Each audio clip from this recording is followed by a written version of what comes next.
राधे राधे। आज हमें इस विषय पर चर्चा करेंगे कि सुहागिन महिलाएं कांच की चूड़ियां क्यों पहनती हैं। यदि वो कांच की चूड़ियां ना पहनेंगी तो क्या पति की उम्र घट जाती है। देखिए, भारत में जो शादीशुदा महिलाएं होती हैं उन हाथों में चूड़ियां पहनती हैं। कांच की चूड़ियां सुहागन महिलाओं के श्रृंगार का महत्वपूर्ण हिस्सा माना जाता है। सवाल ये है कि सिर्फ कांच की चूड़ियां ही सुहाग का प्रतीक क्यों मानी जाती हैं। यदि सुहागन महिलाएं कांच की चूड़ियां ना पहने तो क्या सचमुच उनके पति की उम्र घट जाती है, या फिर पुरुषों ने चूड़ियों की परंपरा इसलिए शुरू करवा दी ताकि महिलाओं के आने से पहले उन्हें ये पता चल जाए कि वो सतर्क हो जाएं। और कांच की चूड़ियों को किस तरह से प्रयोग में लाया जाता है, उन सभी की चर्चा आज हम करेंगे। तो देखिए दोस्तों, क्या होता है कि कई बार किसी महिला को कांच की चूड़ियां सूट नहीं करती, या वो घर के काम करती है तो उसकी चूड़ियां कहते हैं ना कि टूट जाती हैं, जिसे देसी भाषा में कह देते हैं कि चूड़ियां हो गई। तो अगर किसी को कांच की चूड़ियां सेट नहीं बैठती तो वो किसी और भी चीज़ की बनी हुई चूड़ियां पहन सकती है। वो लाख की चूड़ियां पहन सकती है, कई सीप की चूड़ियां भी पहनते हैं। शादी के बाद जब नई दुल्हन होती है तो उसको जो चूड़ा पहनाया जाता है वो सीप का ही होता है। हाथी दांत का पहन सकते हो, सोने की चूड़ियां पहन सकते हो, चांदी की चूड़ियां पहन सकते हो। कांच की चूड़ियों का एक विशेष महत्व माना गया है।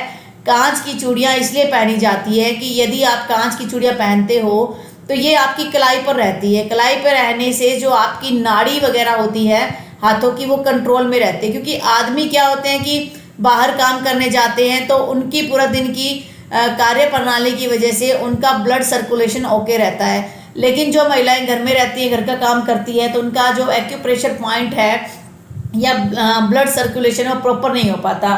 तो कांच की चूड़ियों से या किसी भी प्रकार की चूड़ियां पहनने से आपके नाड़ी पर एक तरीके से कड़ापना रहेगा और वो कंट्रोल में रहता है, इसलिए चूड़ियों को पहना जाता है। इसका धार्मिक महत्व भी है, वैज्ञानिक महत्व भी है, जो मैं एक और वीडियो में बना चुकी हूँ, तो मुझे उसके बारे में और ज़्यादा बताने की ज़रूरत नहीं है। अब बात ये आती है कि कांच की चूड़ियों की खनखनाहट से क्या होता है। तो देखिए दोस्तों, कांच की जो चूड़ियाँ होती हैं उन चूड़ियों की जैसे खन खन की आवाज़ आती है तो पूरे घर में एक पॉजिटिव एनर्जी यानी कि सकारात्मक ऊर्जा का संचार होता है। जैसे हम आजकल विंड चेन वगैरह लगा लेते हैं, कोई ऐसी चीज़ घर के बाहर लगाते हैं कि जैसे हवा में उसमें छन छन की आवाज़ आती रहे, या हम पूजा पाठ करते हैं तो घंटी बजाते हैं। किस लिए बजाते हैं कि हमारे घर में पॉजिटिव एनर्जी आ जाए और जो कोई भी नेगेटिव चीज़ है वो हमारे घर से चली जाए। तो जो सुहाग की चूड़ियाँ हैं इसमें ऐसा कुछ फिक्स नहीं है कि आप जो है सिर्फ कांच की ही पहने, आप दूसरी चूड़ियाँ भी पहन सकती हैं।